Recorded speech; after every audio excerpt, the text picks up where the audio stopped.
You know those sheet masks that you can get with like infused serums or skincare in them?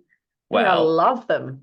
I love those too, but I got sent these, and it's a little bit funny, and I love it. I think it's so clever for any of those that are watching on YouTube. They are elbow high gloves.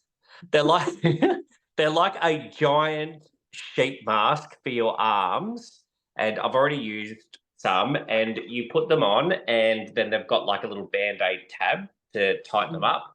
Yep. And cooling therapy knee-high sock sheet masks. You're such a nana. How cool's that? So they're in like this moisture pack, your favorite word. It's got intensive cooling leg masks. So they go all the way up to your knee, and they've got like tea tree, mint, and some extract. They'd be beautiful, actually. That's like a bit next level, isn't it, for you? So you'll be loving that. That's clever. So um, we got sent these by Nikki from Pro Beauty in New Zealand because I'm going to host a session for them, for their partners, on Yep. what are the different opportunities to add to your client's experience. And these are really good add-ons. So Yeah. So anyway, good. what are we talking about today?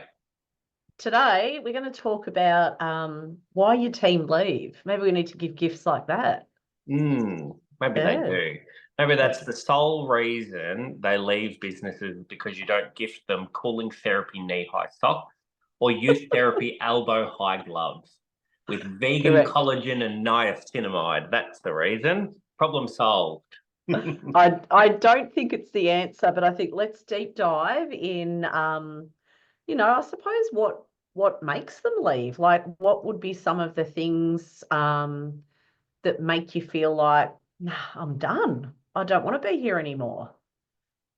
I think I'll probably say, I think this is the most important reason, or this is really, really important. But I think there's lots and lots of different reasons. And unfortunately, you don't work out what those things are often until after people leave, Correct. Yeah. unfortunately. So Yeah. true. Whether Which, you hear it from someone else or whether you work it out and reading between the lines, it's so true. It's like a later on thing, isn't it? yeah, hindsight or whatever it is. Mm. But I think in no particular order, I think money for sure. Like I was speaking to a client a couple of weeks ago, just over Voxer, and she said that she's got a newly qualified team member, Yep. and she's been offered like $45 or $50 an hour. Like it was very Wow. quite high. She Yeah. doesn't have much experience. She hasn't built her client base, but there's obviously a salon out there that's absolutely fanging for team members, Mm. and they offered her that amount of money. Um, Yeah. so, look, if you're on $26 an hour and your wage can effectively double, even if you're Mm. happy where you're at, I don't know, you've got to consider it. Like Marie, if you got offered a job tomorrow for double the money, you'd be a dickhead not to take it. No, because I love my job. So that's the difference. Oh, look, I'd consider it. I'd be off like a dog shot in the backside if you could double my wage. I'd be like, Marie, who? No, well, the thing is, and that's the other part of it, some people don't do things for money. Like they actually Yeah, enjoy the salary they're on, they enjoy the wages that they get, they love the environment that they're in. So I think, and we all have our days, let's face it, we have yeah, days where we don't enjoy work. We think, what am I doing today? I want to finish at lunchtime. All of that comes to play. It doesn't matter whether you're an owner, you're a team member, you're an apprentice. I think everyone goes through days where you think, I don't want to be here. Like, yeah, and that can just be, I was having a shit day. yeah, absolutely, Yeah. Yeah. 100%. But I think the money thing, however, it's related to the next thing that first came to my mind, which is that saying that I absolutely love is team members leave when they run out of future. Yeah. So when you haven't created a pathway for them in your business, career pathway in terms of upskilling or Mm. becoming better at being a technician, education, but also a pathway for them to climb the ladder, Yeah. like Yeah. to evolve their role and to take ownership of certain parts of the growth of the business, then put it this way, like when you create that path for them, they put the blinkers on like a horse. Mm. They can just Yeah. focus on, okay, that's my path, that's where I'm going. Whereas when you don't do that, they start to look left, they start to look right, they get a wandering eye. Well, it gives you that feeling, doesn't it? Like you're growing in your career. There's more of a challenge here. Someone cares about me, so I want to stay. Like it gives it that more challenging type of environment. Mm. Mm. It would be a few years back. We at one of our planning events when we had Maria Coccioloni speak on the topic of leadership. Remember that? That was a while ago. Yeah, it was a Um, couple of years ago. the Good. Yeah, I only wrote down one thing from that presentation, and it was that quote, which I use all the time. Um, it was something along the lines of, as a business owner, you have a dream, Mhm. you have goals, you have a dream, you have a vision for where you want to take your business, and your team have dreams around their career and where they want to go in their career. And a part of your job as an owner is to make sure that both of those things kind of interlace and work well together. So your part of your role is to enroll them in your vision and your future, but also you be enrolled in their future and their vision and support each other to get where ultimately you want to be. Mm, But definitely. but I think the hard thing is with that, and I think you could vouch for this, that sometimes when you go to particularly younger team members and you say, what do you want to work on? Where do you want to be? What do you want to achieve? You get that, I don't know. I don't know. I'm I'm not not sure. sure. Yeah, Yeah. yeah. And look, that used to make me want to punch them because there was always 1,000 things that I wanted to do and work on and achieve, but that was me. But I think um, sometimes they honestly don't know what's possible. Well, it's 100% right because the possibility for a young person, they don't know what's possible. So you've got Mm. to often drip feed as such some scenarios that make them feel valued and that there is a possible higher level to achieve in their position or their life. Or, I even remember Ash, that's in our board, she talked about helping some of her team in like the Philippines, and that was on thinking around what are the scenarios that could help them buy a house. Like Yep. your team want to buy a house, your team want to buy a car, your team want to maybe get investment properties. We don't know where they're at. So you need to find out more information. And I think that's about building a better relationship as well. That's what keeps your team, isn't Absolutely. it?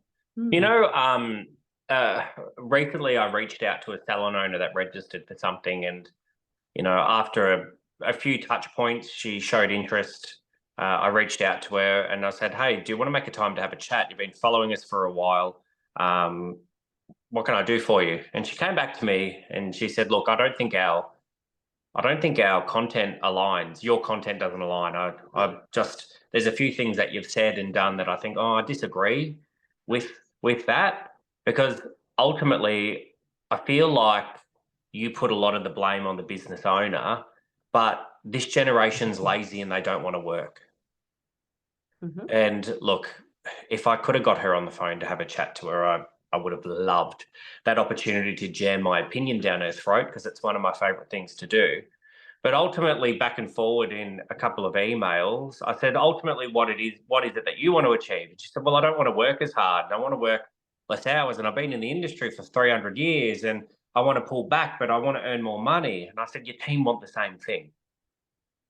But That's the right. thing that she couldn't connect was how could she achieve that Mm. and her team achieve that under the same roof? Whereas back in the old days, it used to be work your team like dogs because they had no rights like they do now. They didn't have a choice to not work late nights or Saturdays, and they had to work for their measly $20 an hour.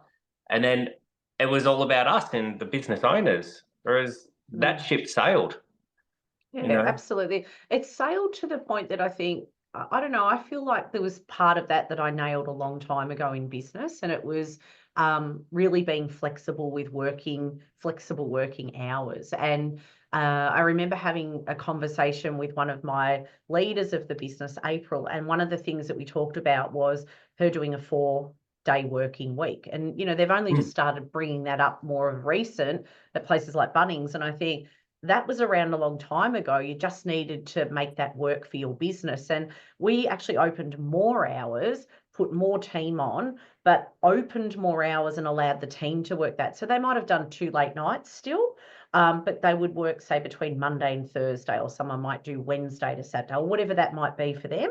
And it works. And I think flexibility for the team, we've got to work with the times, and the times have changed, and we need to make sure that we do that so that we're really, really clear from the start that we understand they want a different working environment. They don't want to Mm. do it like they did in 1990. Mm. But you've got to Yeah. crunch the numbers around that. Like, I know that my partner came home a few years back and said, "Oh, one of the team members wants to start working this day instead of that day and drop that day." Yeah. And I said, "Oh, what did you do? What did you say?" And he said, "Well, we just crunched the numbers and said, well, how are you going to meet your target? Yep, that's how Mhm. you're going to meet it. These are the positives, these are the downsides. Let's be aware of them, but let's trial it. Let's go for Yeah. it." Yeah. And it worked out to be that it was going to be harder for her to hit her target. But, Mhm. what's harder? Working with her or losing her to someone else that will happily accept what it is that she wants. So I think it's just being really transparent, Mm. um, which is probably another area that we need to discuss is the level of communication that you need to have with your team. I think that it is quite common that we hear Mm. that people leave their workplace because they don't have the depth of relationship or the transparency of communication with their boss. So Mm. you lack that connection. And I think that the examples I can give around that is, if a coaching client comes to me and says, "Oh, I'm really struggling with Betty. Betty's underperforming. She's causing drama. She's not doing this. She's off. She's that, blah, blah, blah." And I say, "Well, how often are you doing one on one meetings?" "Oh, every week." And I go, "Have you Yeah. addressed this?" "No." And then I think, well, what the fuck are the one on ones for? Yeah, and I think a lot of people feel like one-on-one meetings are about looking at their numbers, and then they feel bad doing it because they feel like they've got to make more money. And it's not about that. It's a connection to your team and keeping really good note keeping about your team and what their goals are and what they're, aspiring to achieve in the next 6 months, 12 months. Like you need to help them do that. Hmm. But I think that's also there can be you can treat your people too nice, and that goes both ways. You just Mm. focus on being lovely and fluffing their skirt, but the problem is the real conversations, they never get addressed. No. I remember hearing that saying of letting people get away with things is letting them down because you're Mm. diluting your standards. And Mm. they don't want that ultimately. They also don't like Yeah. being held to accountable a lot of the time. But the problem is, if you don't hold people to the standards that they even set for themselves, you let them drop the ball. There's no, Mm. a part of having a really strong career pathway is challenging yourself, overcoming the challenge because you feel really good on the other side of it. So you need to hold people to that. Yeah, that's Yeah. right. I was only having a conversation with a client today about it, and it's giving them feedback. And then, if you're wanting them to achieve something, give them the examples or the structure around it for them to be able to do it. Because just to say you need to sell more retail, there's a problem that they have that comes before that. And how can you help with that process? So, if we think about what you want to grow in your business, it's just not those figures, it's supporting. So if we were to talk to Betty and Betty goes, "I can't retail," well, then retail comes from other things, and that is having a good quality conversation. So what part of it does she not follow up on? And this is where you can help them in those one-on-one meetings. Absolutely. Yeah, exactly. Mm. So you think about people that, you know, that you really love and care for, or that inspire you and motivate you. They're not necessarily the people that are just a cheerleader. They're people No. that challenge you as well. Like, yeah, they're your cheerleader in the way that they do support you and compliment you and make you feel good, but they also hold you and keep you to that standard. Yeah. And that's what a good boss should do, is not shy away from the difficult conversations. Actually go there and let them know why you're going there, because you want better for them. Yeah, and I think that can we have a meeting? It actually makes you feel scared as a team member compared to if you're having those meetings on repeat. So giving that regular feedback and receiving that and getting them to give you feedback as well. Like it's so important both ways. And performance reviews, like how often you might do them. One-on-ones should be weekly, but the structure of having, that conversation and meeting flow, we need to make sure that it's cemented into your business. Yeah. I heard recently a client hired a new hairdresser, and I said, why did she leave her last job? And she said, empty promises. Yeah. Yep. Yeah. Definitely. So, yeah. And you know what? I think that poor salon owner, give her the benefit of the doubt. She's probably that bloody busy. She might have debt. She might be stressed out up to her eyeballs. Has these really good intentions, but then drops the ball, and now she's just lost a team member. It's like every time you hire a new team member, they've come from somewhere else. Someone's grieving the loss of that team member, and also grieving the amount of work that they need to do to find a new one. Yeah. It's rough, isn't it? Exactly. Yeah. Yeah, definitely. Culture. Culture. That's why people also leave their job. And that could also come down to lack of transparency, because you put people in a room, particularly creative people, extrovert people, they cause shit. It's like Big Brother. That's why Big Brother exists, is you put a mix of people in a room, and eventually they'll start to pick at each other and cause issues. And I think it's how you deal with those issues and develop your people so they can build resilience. And you know what? I think some people even listening to this, back in the olden days, used to be able to just employ a group of hairdressers and beauty therapists and say, all right, let's go. Whereas things are more complex than that now. People expect someone in the business to step up and help influence the culture and the team dynamic. That's what Yeah, people that's want. right. Yeah. And I think I was listening to or chatting with a salon owner the other day, and she had a team member leave and then another team member leave. And when you start to listen to feedback and things that are happening, it can be, well, they trained the apprentices, but not the seniors, or the junior therapists always get like the attention, but we never get to grow. Like we feel like we don't have anywhere to grow to. And I think that comes back to having those really good conversations as well.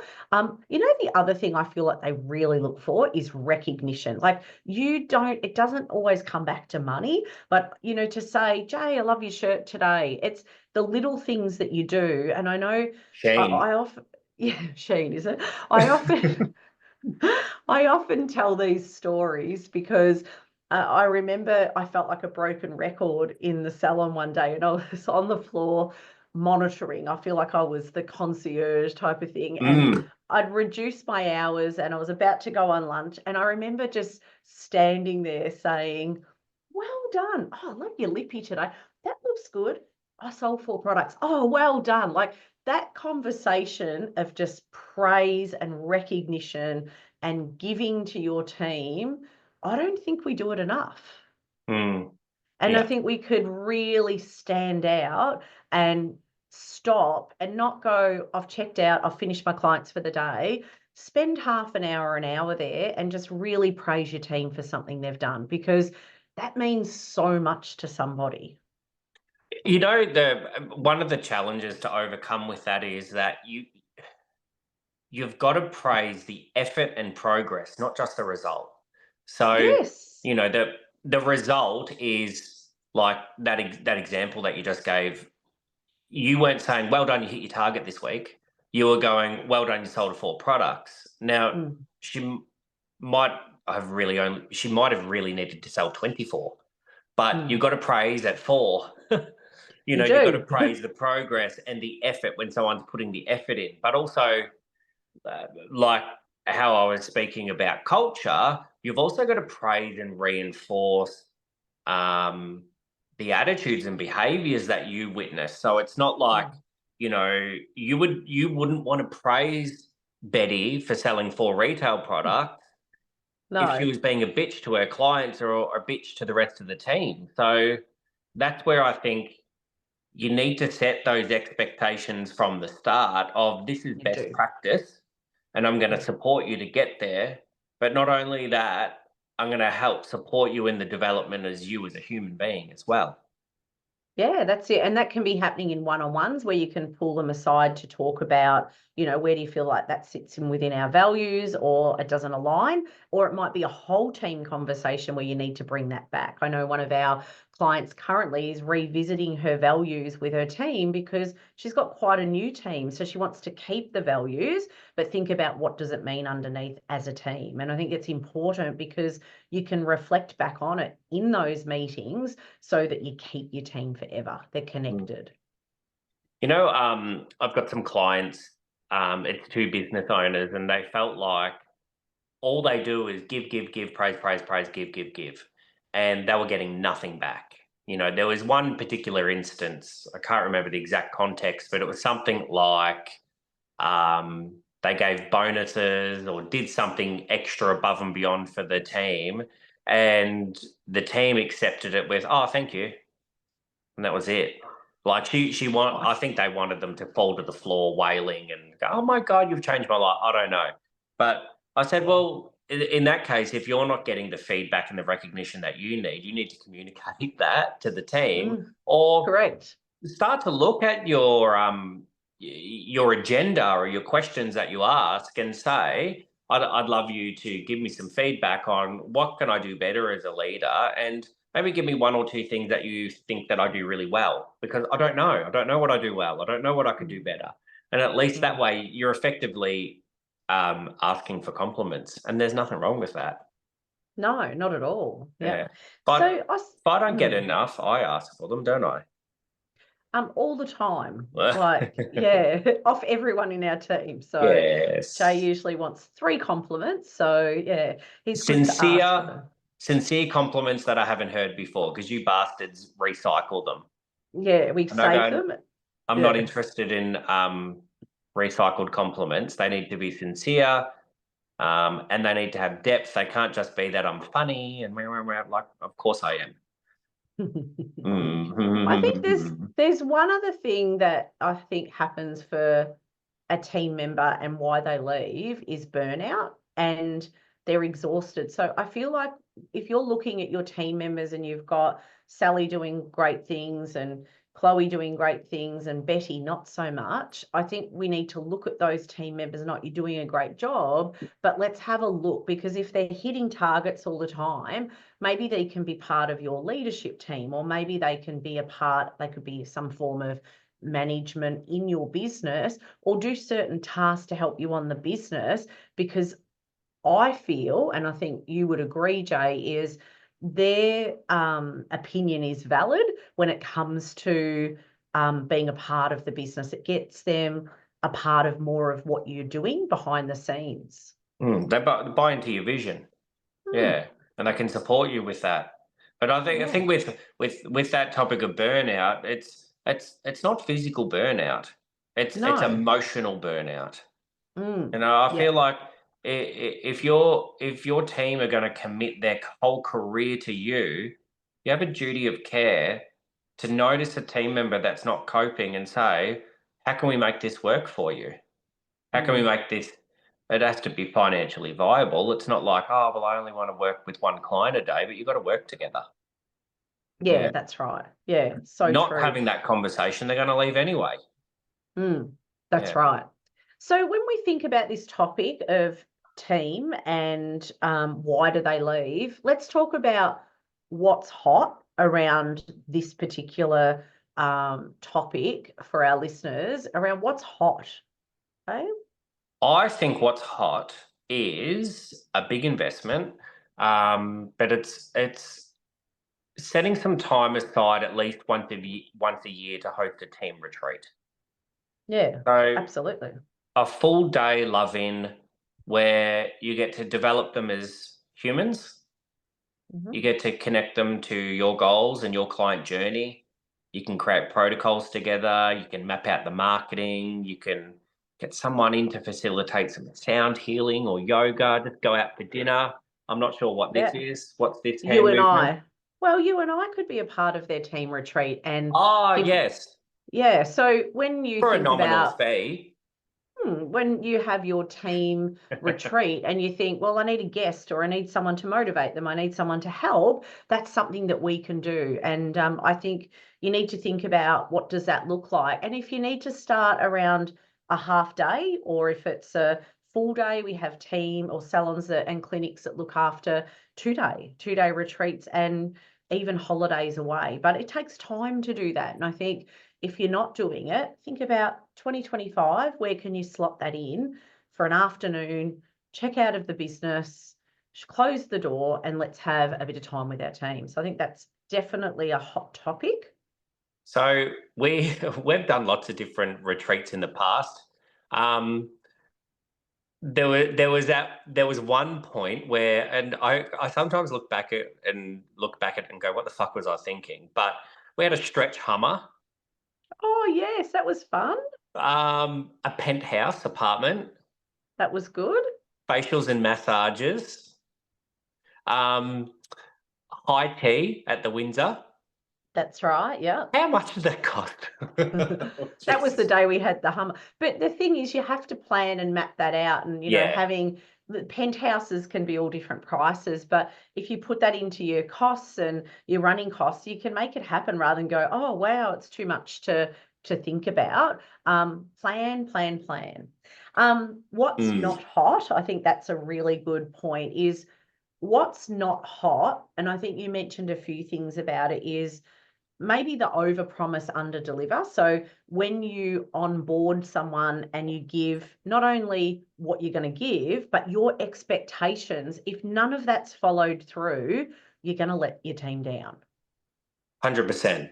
Yeah, So because yeah, expectations goes both ways. It's setting the expectations when you onboard a new team member of their conduct and behaviours that are okay, behaviours that are not okay, the numbers and KPIs, how you're going to support them, how to deal with conflict, but also you need to find out, well, what are your expectations of me? And often when you're interviewing a team member, they'll say, oh, no, I just want a really good boss. And it's very fluffy because they want the job. yes. But Mm, you need to go past that and say, no, it is really important. You're obviously interviewing with me because you're leaving your last boss. Tell me what you don't want. Yeah, or tell yeah. me what you do want. So Great, 100%. It's great question. Yeah, really hindsight, good isn't it? question. Anyway, well, I'm going to go off and put on my cooling therapy knee-high socks. What are you going to do? I've got clients still, Jay. Oh, good on you. Work you to the bone. And then I'm going to walk the dog. So I have a nice evening. So if you're loving our podcast, like it, follow us, and even send us a little review. We love that one as well. We adore those. Thanks so much, And Marie.